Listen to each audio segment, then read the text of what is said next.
Lost the person. Hey y'all, what's going on? Welcome to our live stream. It's me, Bear.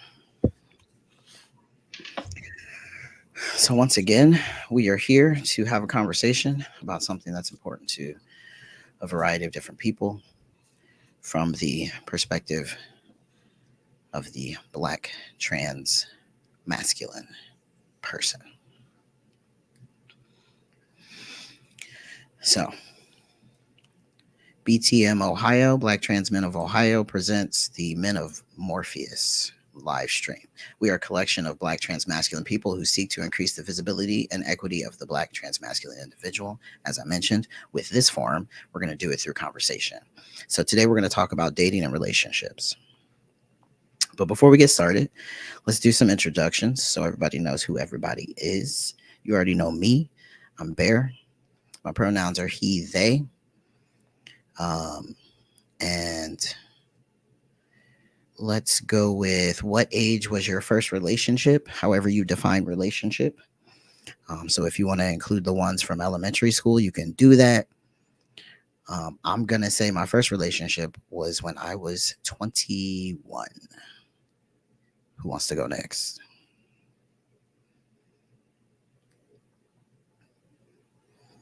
I'm going to have to call on somebody. Y'all going to make me. We're going to go with India. I see you. What's going on? India, aka Indalo. I go by he, she, they, them, we, yeah. um, my first relationship, I was 17. 17. Yeah. All right. We're Good going to old come back Yahoo chat to the room. significance of those in a minute. So we'll just share the ages just so everybody knows. We'll come back to the significance. I appreciate you sharing. Who wants to go next? Hey, what's going on, everybody? I'm Malachi. I go by Mel. My pronouns are he, him.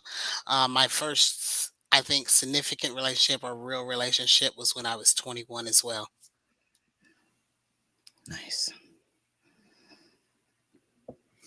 Who's My name next? is Chauncey. Um, my pronouns are he, him as well. And my first reciprocal romantic relationship was about the age of 17. We got a theme going. All right, Chris. All right, Chris. Pronouns is he, him.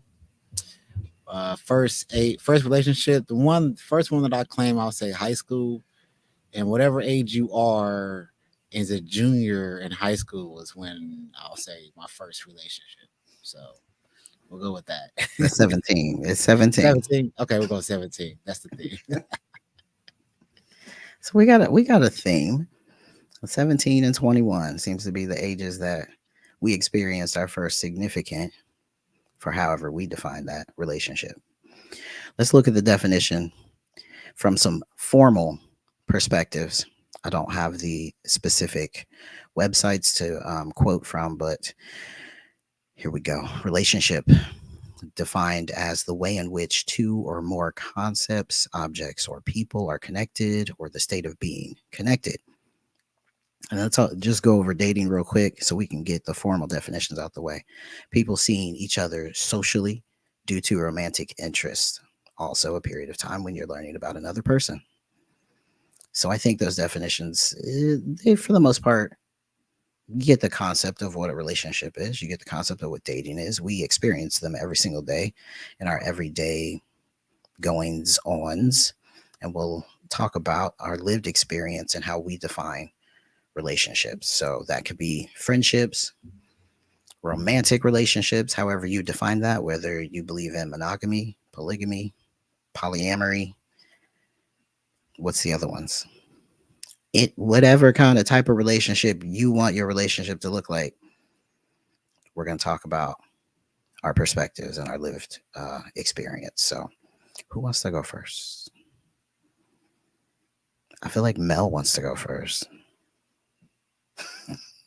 No, Mel doesn't want to go first, but since I was called on, um, so my interpretation of a relationship or being in a I'm in a long-term relationship. I'm married to a female, so um and we live a monogamy life, and that's, that's not for some people. I've come from a background where I was what I call a cheater, so I'm born again, you Mm, know uh faithful person now, and it has its challenges, but it is what it is. I appreciate that perspective. Um, I've personally never experienced being the cheater, um, but I was cheated on in my very first relationship, which was at 21. And so I appreciate that perspective because I stayed. I was cheated on and I stayed for like another 6 years. Um, and that's just how that went for me. So it's interesting to hear that. Um, I'll go with my like kind of definition of relationships. I think it's something that should be reciprocal. I'm personally right now single by choice. I've chosen that for myself for the past 2 years. Um, I'm not really into dating because I just don't feel like that fits me as a person, in the same way that it gets expressed out socially with other people. And we'll delve more into what relationships look like to us, from more specific standpoints, but just as a general concept. I think relationships should be reciprocal. You should feel loved. It shouldn't be something necessarily that you have to question, even despite your own triggers in your mind, however the narrative works in your head.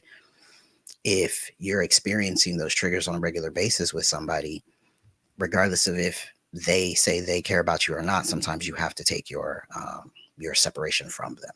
And I think that plays an integral role, our own discernment as to how we want to feel in relationships, versus like just not wanting to be alone, just wanting somebody to be with, so on and so forth. So that's me. Who wants to go next?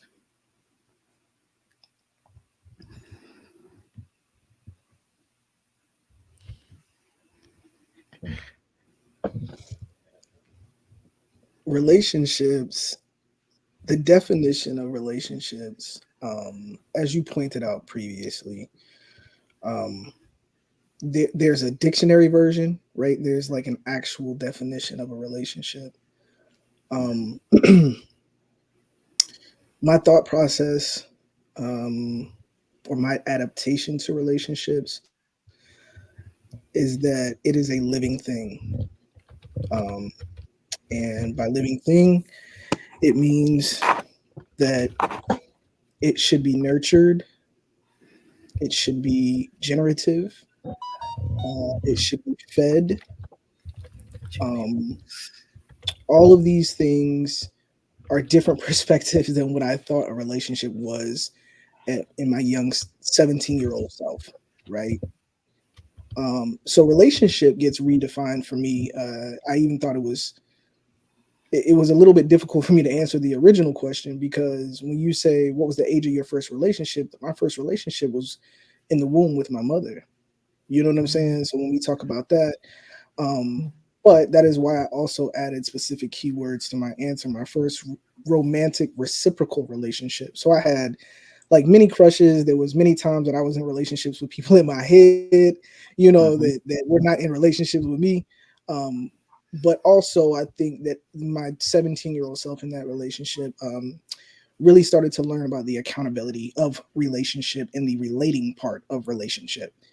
Um, so this is why I have fast forward to this part of my life and understanding relationship to be a living thing. And because it's a living thing, it's very hard to nail down into one specific definition. A relationship is whatever you make it. And that's why you have so many different modalities, so many different aspects of relationship, poly, you know, I think I just recently learned about solo poly, maybe like a few months ago. Learning about monogamy, learning about um, people who don't even desire to be in relationship at all. You know what I Mhm. mean? So there's so many different. It's just very hard to answer that question in my personal mind. So I'm just gonna go with, to me, relationship is a living thing. I like that perspective though, because it is. It's constantly evolving, particularly as we go through different relationships, and pointing out that your first relationship was with your mother in the womb. That is our first relationship. All humans start there. Without that relationship, we would not be here. However, you perceive your mother, like that person as a human, as a human concept in the world might be different than the relationship you built in the womb. That's a whole different relationship. Once you actually come out into the physical beingness, now you have to actually develop who you are through the extension of that person. So, thank you. I appreciate that. All right, we got two left. All right, so let me jump in here on relationships. Uh, whew, relationships. Well, if you know me, you know I got two of them because I fall under the line of poly. Which don't get it confused. We are not swingers. Okay, we actually have two separate individual relationships with two separate people. Mhm. Like they both complete me in different ways, right? So for me, it's like I literally have two loving relationships with two separate people. But going back to like my first relationship, you know, uh, back in high school that I count, it was my first time actually. The reason why said is my first relationship is because the first time I experienced heartbreak, Mm. right? Because I had really have fallen for this girl, and I thought, that I was actually going to have a relationship with her, but come to find out, she had other plans, you know. And Mhm. so that's why, I was like, but it was high school, it was young, so that's why for me it was like, that for me that was kind of my first relationship because of that reason. So yeah. Nice. Those first relationships, especially the first heartbreak, can really change you as a person, and how you relate to others Hmm. intensely. Uh, all right, X, let's go. Oh, I saw relationships. I still do, honestly, but with more maturity as a fairy tale. I grew up watching Disney, and Yes. that romantic whirlwind of just a fairy tale. Mhm. I believe it's true. It's true. I can say that is true, especially how I met my fiance that I'm engaged to now. My first relationship, it was long distance, we, but it was still a relationship because we connected. We connected on an emotional level, um, and that was my senior year, right before going into the military. It didn't work out. Um, so I understand where Chris came from. It's like, yeah, no, the other person got different plans. When it came time to actually meet up, because my basic training ended up being in the same place they were at, it never happened. Oh So wow. Yeah. it was yeah, old school catfish before you could verify anything. But Yeah. it was Damn. still a relationship because we connected. Um, yeah. Thank you for sharing that. That's the. I feel like the long distance relationships sometimes get pushed kind of to the back of our minds. It's not really something that people actively think about when you think about relationships. That long distance aspect can be harder to get through, especially when you have to trust a person you've never met to communicate with you and be like real. From like there's a certain different accountability when somebody's in your face Not to say people can't lie and cheat, but different accountability when somebody's far away. They could be telling you anything, doing anything you really don't know. So Yeah. it takes a lot of trust to do But that. the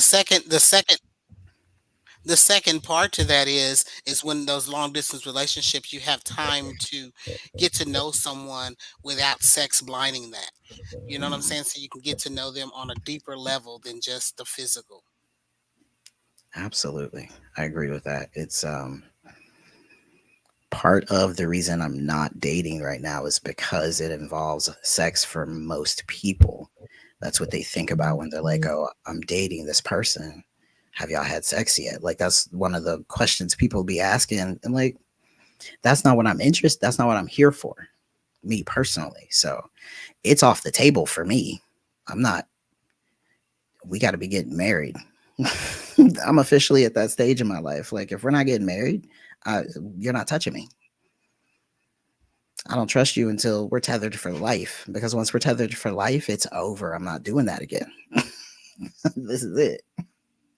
So that's a great point. The long distance really helps you solidify a bond.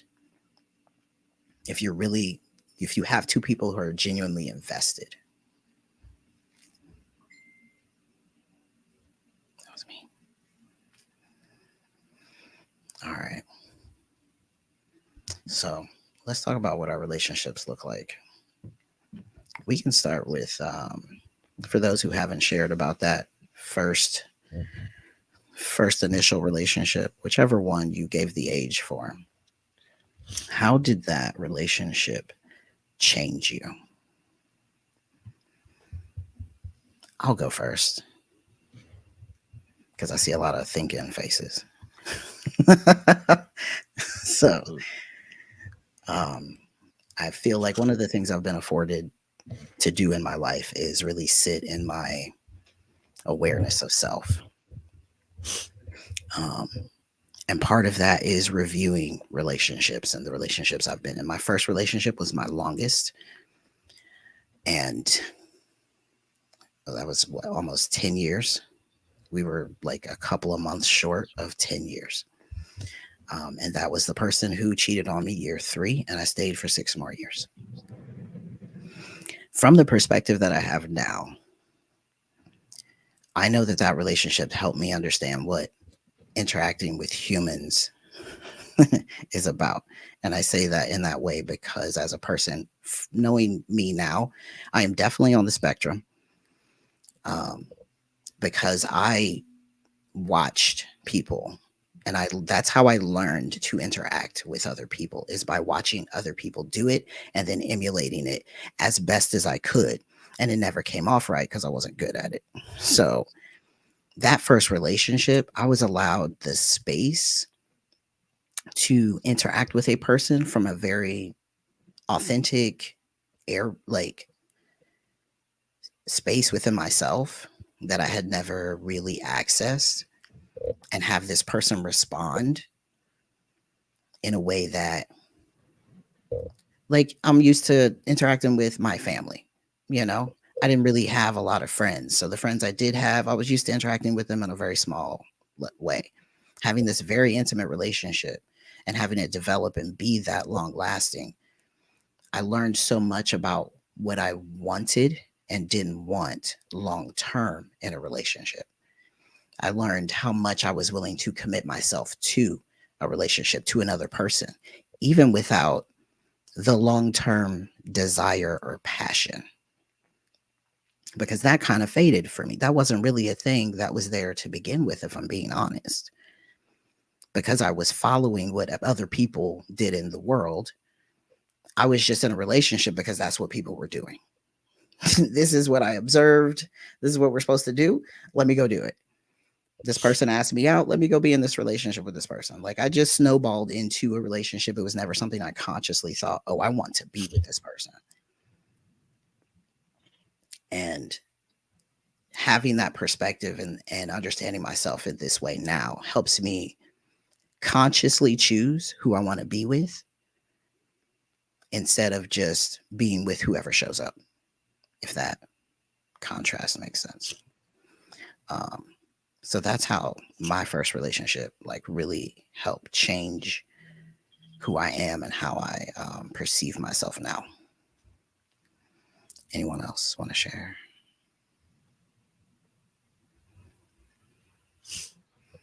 Yeah, I'll go next.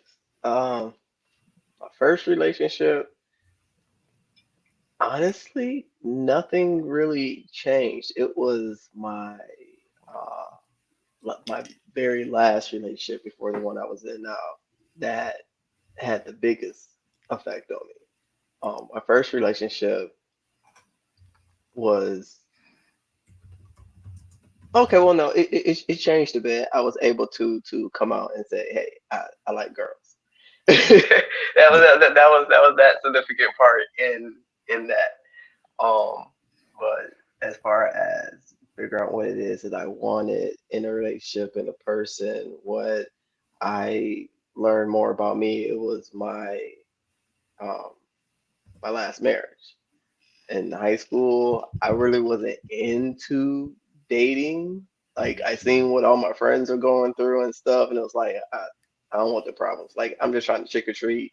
Like can we just ride our bikes? Like I'm not I'm not worried about that. I'm not. Oh, I want to have fun right now. Y'all keep that. But yeah, at the same time, I enjoyed the thought of eventually getting into a relationship. Um, where I changed the most was my previous marriage, and now that was heartbreak.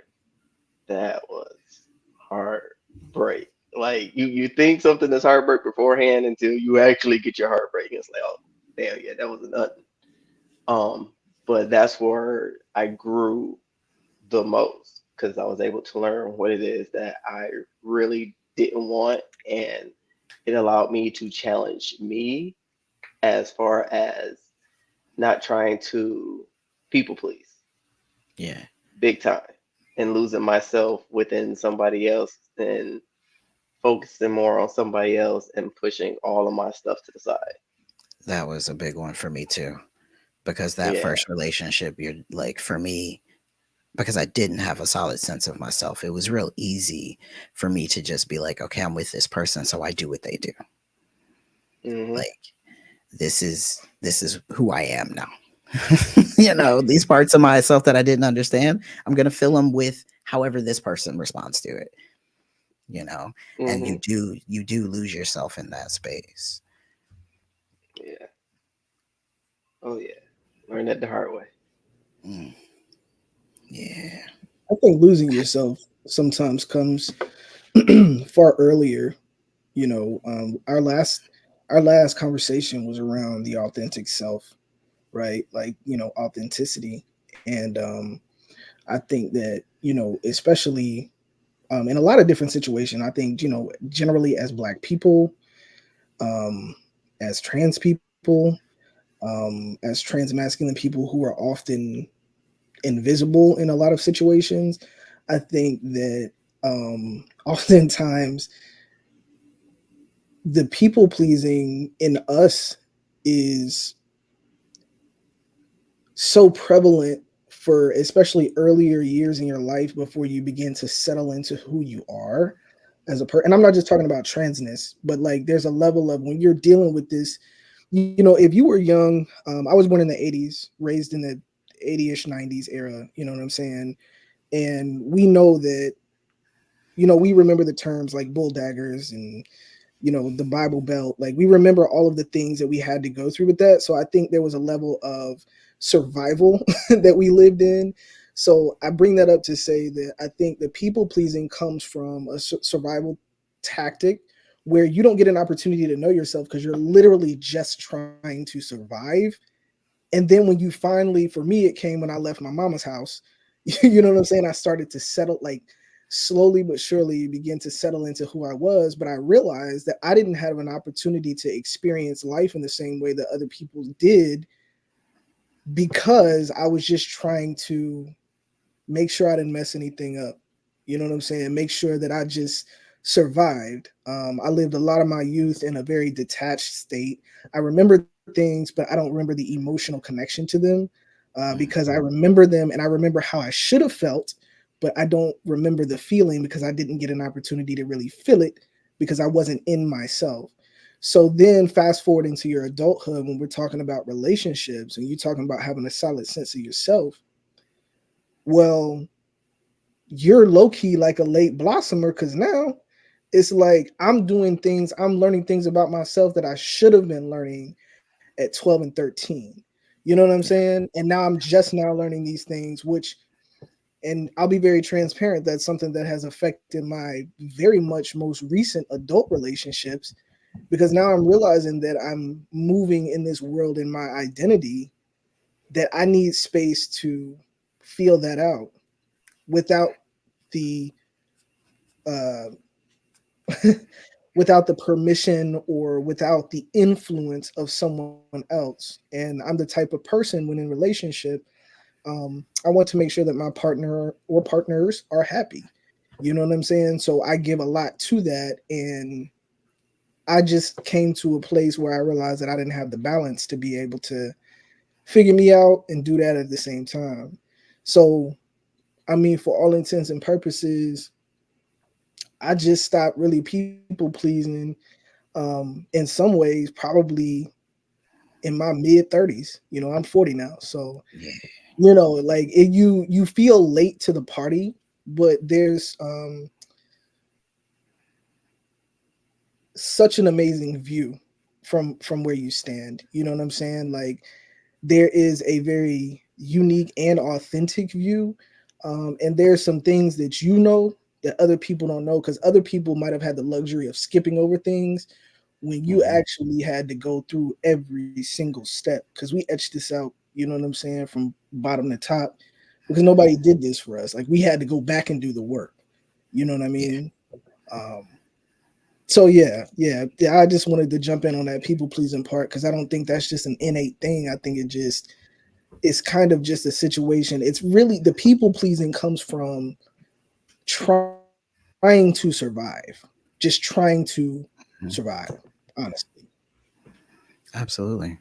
Because surviving is how we were taught. That's how we were raised. And I'm always gonna, anybody who talks to me about the struggles we have to go through as people in this world will hear me mention the trauma that we have faced as Black people and the ways that we were treated generationally over and over again. Those are patterns of behavior that our parents learned from their parents, who learned that from their parents because they were just trying to survive. So, a lot of us have trauma from our parents hitting us. That's how they were taught to teach us to behave. You want somebody to behave, you hit them. That's what they were shown.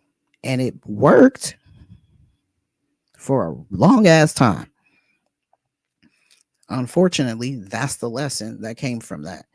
So we have this people pleasing because in some situations in our previous past, if we didn't people please, we got killed for it. We learned to people please out of survival. So absolutely, yes, that's a great point. I got a little preachy on that, my bad. But here we are. Um, Anybody else want to reference their relationships before we kind of scooch on to the to something else? I think we No. can move on. All right, let's do it. So we're talking about people pleasing, the way our relationships have changed us. What are, wait, let me not lose myself. hmm hmm What are some of the practices that you have found to help you deepen your relationships? And I also want to point out the relationship that we have with ourself. I know in the last conversation we talked about authenticity, and I appreciate Chauncey bring that up because this is very much a conversation that includes that because being authentic is a part of how you show up in relationship. So, what is the things that have helped you deepen your relationship with others that have maybe even helped you deepen your relationship with yourself? This would be if we had a Libra in here, this would be their bread and butter, you know.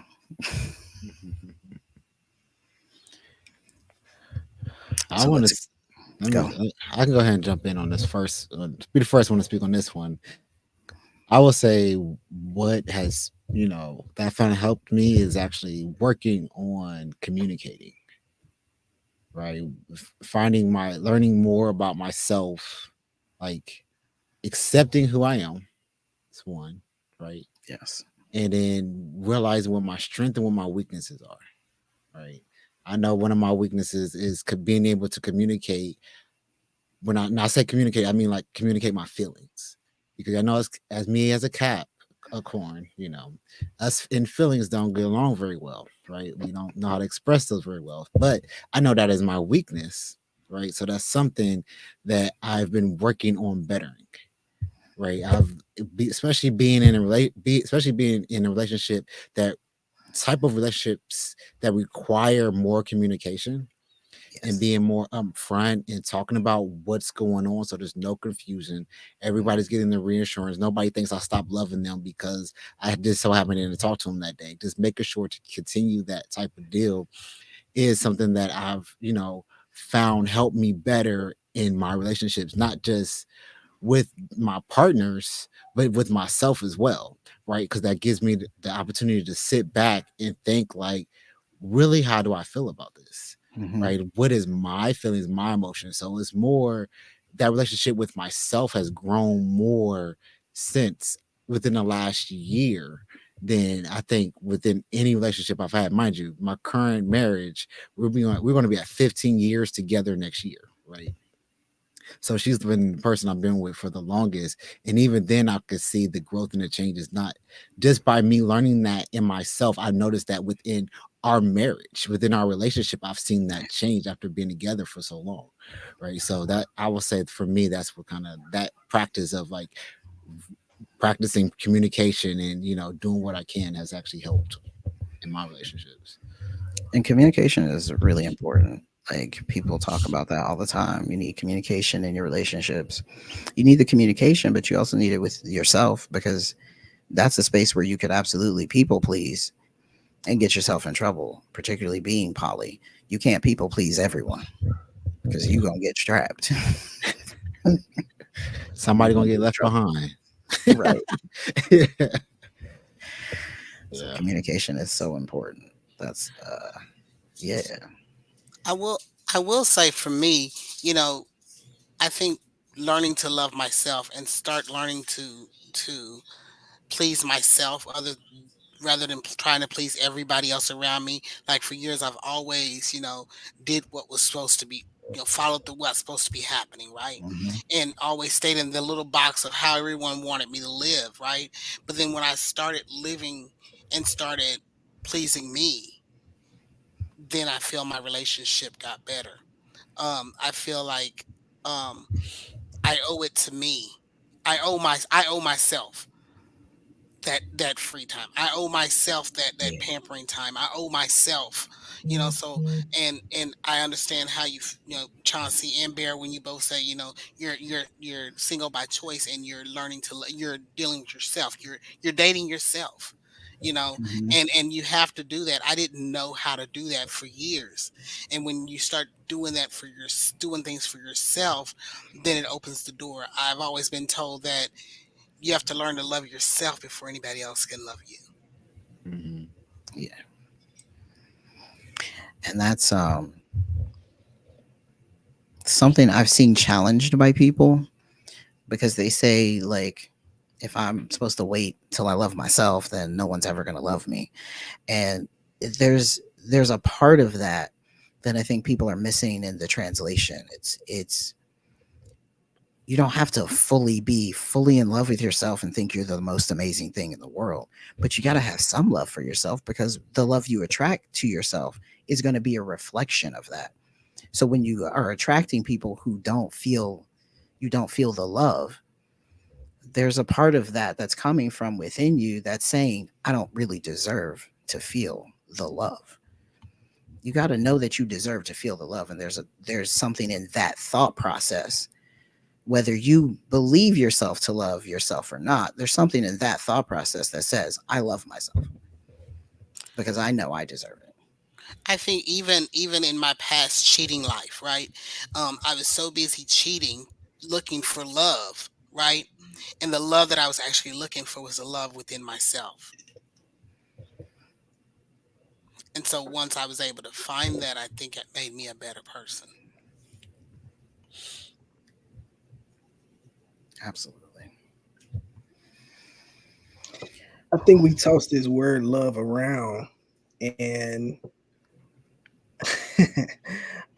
the relationship with that word is so wild, right? Like when we talk about love, like everything that surrounds love is always very cushy and very pretty.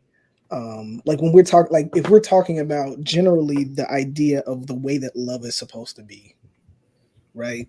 Even down to those who read the Bible, love is kind, love is patient, right? Yeah. Um, and when you look at those like words, kindness and patience, nobody said it was always all good, with those words, because I get a lot of feedback in my life that I'm very tough on people. And that is one of the ways, that is my outward love language. Like when I care about you, I hold you accountable and I grab you by the collar and say, put your chin up. You can do more than that. And I don't let you shortchange yourself. That is how I show love. Now, for some people, that comes off as a bit brash. You know what I'm Mhm. saying? And I also have to learn how to temper that as well, because more than loving people, it is my interest in being able to be received by people that I care about, because it doesn't matter how much I love you, if you don't receive what I'm saying, it doesn't matter anyway, right? So I'm working on Right. that. That is a current work in my life. You know what I'm saying? Learning how to be not tough love, but tough in love, if that makes sense. Um, and I guess I say I was just listening to all this word fly around in this conversation about love, and I was just thinking about my relationship with that. Um, and I think that love, when we love ourselves, yes, we deserve good things. We deserve that self care. We deserve, because there's a lot of bad things that we say to ourselves, and I'm not necessarily addressing the bad things that we say to ourselves, because a lot of time that's just rhetoric. You know what I mean? That's just Hmm. negativity. You know what I'm saying? That's just like It's literally that's lies and propaganda. yeah, basically. But when I'm talking about accountability, I think for me personally, accountability is the best form of love, because here's the thing. As a coach, if I'm a in my previous life doing sports, I found that the coach pours into the people that they feel have the talent. They ride them the hardest typically, right? They have the talent, they have the skill, and they just need to be pushed. And I think that's a part of love that we don't talk about often enough, is pushing. Even within community, I see this so many times where we are making things so soft for everything. And while softness is necessary, because a lot of us do live very difficult lives, but I'm doing you a disservice. We are doing each other a disservice, and we are doing ourselves a disservice by the imbalance of only softness. And I think I just wanted to bring that into the conversation about love. Um, Not just being soft. It's not just what we want to hear. It's not just always what we want to feel, because oftentimes, I mean, if each of us look back in our past, a lot of the lessons that have grown us and brought us to the next levels in our lives have been difficult. I take trial and tribulation as a compliment at this point in my life, because if I couldn't handle it, if I wasn't strong enough to handle it, it would not appear. So that's Absolutely. telling me you got what it takes. You got what it takes. If everything was easy for me, I mean, although that may feel good, but I think I just look at things a little bit differently. I look at things a little bit differently. And just so you know, as tough as I am on other people, I'm twice as tough on myself. I'm twice as tough on myself. I don't let myself off the hook about things. And I'm actually in the process of trying to learn how to just make sure that I'm loving myself and not over tough loving myself, if that makes sense. Mm. Because that can be bad too. That can set yourself up for failure, and things of that nature. But accountability rings strong to me. You know what I mean? Because I think it makes you a fisherman, not one who Mm. receives fish. And it's so important for us to be self-sufficient. If everything is handed to us, even in relationship, if somebody tells you everything, if you're never challenged to do the work on yourself, that relationship will go one side and it will go imbalanced. So while that other person is doing their work, or those other people are doing their work, if you're not doing your work, once their work is done, their tolerance is going to be reduced for the fact that you are not growing in that space. So it is Absolutely. really, really important for us to make sure we balance that conversation with self-love, and not just equate love with pretty soft things. You know what I'm saying? Love, I think the deepest love is fertile ground. And we know that tilling the ground causes us to dig in, open up that soil. You know what I'm saying? It's Gotta not get always, dirty. yeah, it's not always beautiful. It's not always beautiful. So Yeah, that's my I can relate to that. Um, I think we all can. I'm sure. Um, but the idea that love has its difficulties, but they're there to teach you more about yourself, to deepen the relationship you have with yourself, and hopefully take that and deepen the relationships that you have with people in the future. One of my hardest, most difficult relationships was with someone that challenged my softness. I was used to being soft. I was used to being the soft, nurturing type. And this person consistently manipulated me because of that and used that to her benefit to keep me in a relationship, even though I more than once tried to leave. But when I tried to leave, she got violent and made it difficult. That's where the softness came in. I'm not a fighter. So I'm going to sit, I'm going to back down and take whatever's being handed to me because it's there for a reason. But the lesson I got out of that is you can't always be soft. Sometimes you got to show up and be the wall. You got to be the brick wall, be unwavering, and stand for yourself and your truth. So at least for me, that's how that went for me. I had to stand in that, which meant I had to fight a bitch. But I had to stand in my truth and go, you're not gonna keep bullying me to stay in a relationship with you, Miss Lady. No, thank you. I don't like you at all. It's time for me to go. And that is also loving yourself. Sometimes you gotta fight for your right to be To free, party. To party? Oh. to party, to live, to live, to live, to in live this. in freedom and parties. All right. That's all I heard. Fight for your right to party. I But mean, the thing about that though, Bear, is that I don't think that being compassionate and loving and soft makes you weak. I don't think that it's synonymous. Actually, some of the people who continue to love even after being severely hurt are some of the strongest people I know. And I think that we also have to strip those two things from being weakness being a stigma of softness. I mean, silk is one of the strongest fabrics in the world. You know what I'm saying? And it is the most sought after, most expensive, and one of the softest, right? So, I mean, let's be clear, softness does not necessarily equal weakness. But I think that that there was was the something, lesson for me. yeah, you learned something right there, and how to dig that out, and how to um, It doesn't always have to be there. Like, you don't always have to have that face front, but you need to know that you can access it. One of my favorite quotes is, uh, "Better to be a warrior in a garden than a gardener in a war," um, because war will come,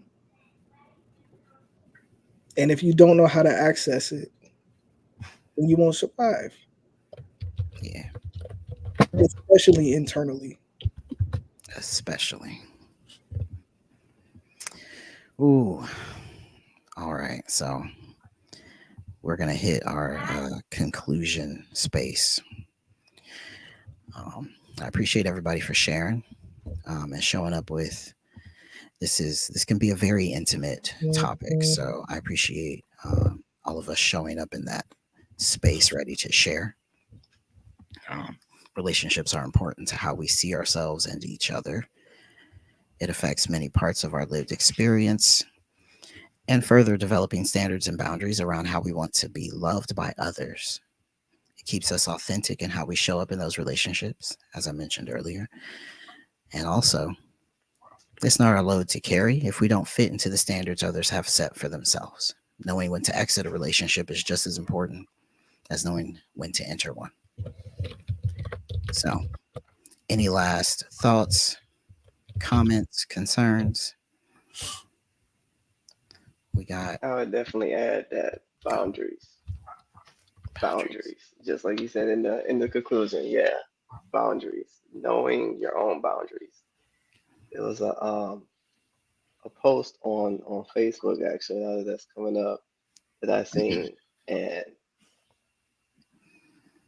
real quick, and it states the real flex is training your mind to be stronger than your feelings and your boundaries stronger than your empathy, which was something that I definitely had to learn. Is that being a giver, being Mm, a spiritual healer, as the path that I've been called to lead on, giving your light and not having that boundary and not having that reciprocity and knowing, you know, what your foundation is, mhm. who it is that you are, your beliefs, your morals, your values, things that you will accept, things that you won't accept, and being able to say no, not like this, or no, this is not for me. No Being is a able to full really, sentence. right, it is an answer, no, and Mhm. not over giving. That, yeah, being able to really have those boundaries in place and not feeling bad about it. That part. The shame that has been put around us enforcing our standards and boundaries, even from the point of, and I'll bring up something I'll say is kind of trivial, but that really depends on your perspective. I was like one of the first people who started drinking 100% juice. And when I would tell people that, the amount of times I got called bougie for wanting to drink real juice. Are you kidding me? So yeah, you got to know what you're willing to put up with. Them boundaries, them standards. That's about how you want to live. That's not for other people. Um, Cause good grief, you might end up in an abusive relationship with somebody who's trapping you for 3 years because you don't know how to put up your own boundaries, like Well, I and did. and then knowing that word no, no, that word no is a complete sentence. Hmm. There's nothing after that word no. And so me personally, I had to start saying that because I was giving, giving, giving, and then nothing was. I wasn't get feeding back into self. Yes, that feeding back into self is such an important component of that, especially as givers. When you're giving to everyone, you don't give to yourself. Who's giving to you if you surround yourself with takers because you don't have the boundaries up to protect yourself from those types of people? Absolutely. Man, you said you might end up in an abusive relationship with somebody. You might end up in an abusive relationship with yourself That if you part. don't put them boundaries up. You know what I'm saying? That's real, man. And that ain't Mhm. nobody there to save you either. Nobody even knows what's going on. Nobody even knows what's going on. I'm sure that a lot of us, a lot of people probably have experienced that at one point in time or another, being in their own personal internal abusive relationship with themselves. Um, yeah, my rule is though, if you wouldn't let nobody else talk to you like that, you ain't gonna talk to yourself like that. So And that's accurate. That's a rule more of us should follow. real life. Easier said than done, but It is. It definitely is easier said than done, but I mean, like anything, it takes work. It In takes practice. calling it out. First, it takes being like, look, you wildin'. You know what I mean? Like mm, that be the key is really admitting to ourselves. Like a lot of us, the truth of the matter is, we not just givers, just by nature. I mean, a lot of us are kind, but the truth of the matter is telling the truth to yourself says sometimes I just do this just to avoid conflict. Sometimes I Mhm. just do this because I don't want to deal with having to deal or whatever the case may be. And when you start telling the truth to yourself about that, then you realize, like, I mean, you're not as nice as you think you are. You might be kind, but you're not as nice as you think you are. Look. That's mm, okay too. It's important to deal with that, but like, yeah, like it starts with just telling the truth, like really taking inventory of yourself and telling the truth to yourself. And I try to do that every day, man. I analyze my actions all the time. Where did that come from? Why do you feel that way? That's why I don't really react to people usually right away, because the first thing I'm doing is I'm assessing myself. Unless it's some inherent danger, I really need to go within myself. Why do I feel like that? Yeah, What am I doing? absolutely. You know what I'm mm, saying? So it's just that's key. It's a big component of the relationships we have with other people is checking within and going, okay, uh, whose voice is this telling me nobody likes me? Whose voice is this telling me that when this person said this thing this one particular way, they meant this? Like mhm. maybe they just meant the words that they said, and you Mhm. ain't got to read into it. Yeah. Maybe. But also, if they did mean it offensively, should I care? If they meant it like, that's on them. I don't gotta be around them. I don't gotta deal Exactly. with them. I ain't got to carry that burden. Yeah, They could have meant it. I like to play dumb for people when they be talking to me some kind of way. Like I'm gonna pretend like I know you're trying to say something, but I'm gonna pretend like you're when people give you them fake compliments. right. Like, what do you? I I'm mean, gonna pretend like that compliment was real. Thank you. thank you so much. You know, I appreciate that. That was so nice of you. And they be Yeah. confused. You gotta Right. feel like, You gotta whose do is what it you then? gotta do. You know what I'm saying? Mhm. Like, when Right. somebody do something, does that belong to me or does that belong to you? You have to assess it. You know what I'm Mhm. saying? Assess it. Absolutely. So let's cover just in case we get a little lost. We got like 7 minutes. Um, for anyone who might be watching this now, later, and they want to join our conversations, um, meet up with us at our support groups, which happen on the second Monday and the third Thursday. For this month, that will be November 13th and November 16th. So if you want to catch up with us, we will be furthering this conversation in those spaces. Plus, anything anybody needs to talk about, um, those are the spaces that we have for people to come. If you don't want to communicate on such a public forum, such as we are doing right now, you can come to those support groups and talk about whatever's going on for you. We are there to have those conversations and to support each other and to build community. So let's make sure we are shouting ourselves out. You know, go check out the IG, go check out the Facebook page. We're on Facebook right now. Are we on YouTube? Yeah. Yeah, we're on YouTube and Facebook right now, There live. you go. And just real quick, let me clarify: for when it comes to the support group, it is for Black and Brown, BIPOC, trans men. All right. I love our wives and our partners and everything, but unfortunately, we don't have that space for you just yet. So right Yes, now, we'll it work is on a that. space. Yeah, it's coming. It's on the to-do list, right? Uh, Want to create a safe space for everybody to communicate for people, but those support groups are specific to Black and brown transmasculine persons. You don't have to identify as a man. You can be a non-binary AFAB individual as well, but you do have to be Black and transmasculine yes, or brown or indigenous or person of color. correct. We covered all our bases. Yes. And the only thing you gotta do is text the number below, and you'll get updates on times and everything. So yeah, Absolutely. Check out the website every now and then if you are more of a website person like yeah. me.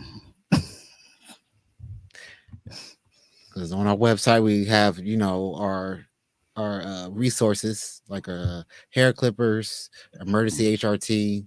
Mhm. So Windows emergency HRT. Just real quick, we have the needles, syringes. Unfortunately, we can't give you actual HRT, but we can give you all the stuff that you may be short on, or short supply of that stuff. And then hygiene kits. I know times is hard, especially about to be winter and all that other stuff. So we have Yeah, those as well. And then after top surgery kits is available as well for those who are about to have surgery coming up. Just shoot us that so we can make sure we get in the mail in time so you can have it. A lot of guys have liked them, enjoyed them. So so make sure you get you one. So that is available on the website as well. So yes. Lots of stuff in that after surgery, after top surgery kit too. So gotten pretty good reviews about that. People really like the guys who have gotten them are really geeked about it. So mhm. all right, we got 4 minutes left. We're just gonna hang out, I guess. I guess I can also, since we got 4 minutes, go ahead and plug in our upcoming events. So mark your calendars. November 18th, we're having a Friendsgiving brunch in Cleveland, Ohio, because we're Black Trans Men of Ohio, right? So we're gonna do it in Cleveland, Ohio. What's up, It Ohio? is it is our legal clinic. So with this legal clinic, it is exclusively for BIPOC, Black, Brown, trans individuals. It doesn't matter, masculine, feminine. If you fall underneath the trans umbrella and you are Black or brown, you can come out and have the opportunity to talk to an attorney and ask them questions about the steps and everything that you need to get your name and your gender marker changed on your license, passport, your will and testament, all that stuff, right? So all of that is going to be the opportunity to talk to an attorney. Because like one question we had is, what happens if I have a record, right? That Hmm. unfortunately that affects us, right? So that's a question that we create that space for individuals to be able to come and get their name changed, right? Get there. And then we also have help passing out filling out the paperwork. There's going to be a notary in there, free food. If you are short on transportation and you live in the Cleveland area but you want to attend, hit us up, let us know. We can potentially help you get there, transportation as well. So that is an opportunity as well. So we're trying to remove all the barriers. We're trying to help out where we can. Then Absolutely. after that, in December, we are having our holiday party in Columbus. That's So stay good. tuned for more details on that. We're gonna have DJ Bear on the ones and twos. So shout out, What's good? So other than that, I think that's all the announcements that I have I that I got could think of. I got another gig on the 20th Okay. this month at Stonewall for with Mosaic. They're doing a Trans Day of Remembrance Okay. event Nice. at Stonewall from 6 to 9, I believe. There should be some performances, some drag burlesque as well. So come through. Trans Day of Remembrance. Anybody else want to plug there? We got 1 minute. Yeah, and I'm also doing Trans Day of Visibility on November the 20th as well in Akron, Ohio. And I will be partnering with a local organization, Trans Joy. There, Nice. I'll be Yes. giving I'll be speaking there. Okay. Very cool. And I'm a life and spiritual coach. So check out the website BeTheLightReflection.com. All types of goodies on there. Products, bath salts, shower bombs. Shower bomb. A shower Yes. bomb. Yes. Yes. Awesome. Shower bomb. Shout out to the shower bombs. Yes. Right. Right. Let you Right. get your meditation on before you rush to work. There you go. Yeah. Mm-hmm. Look, All right. we good? Everybody Yeah. said what they wanted to say. All right. Well, All right. thank you everybody for tuning in. See you again in a month. Yes. Good night. Good night.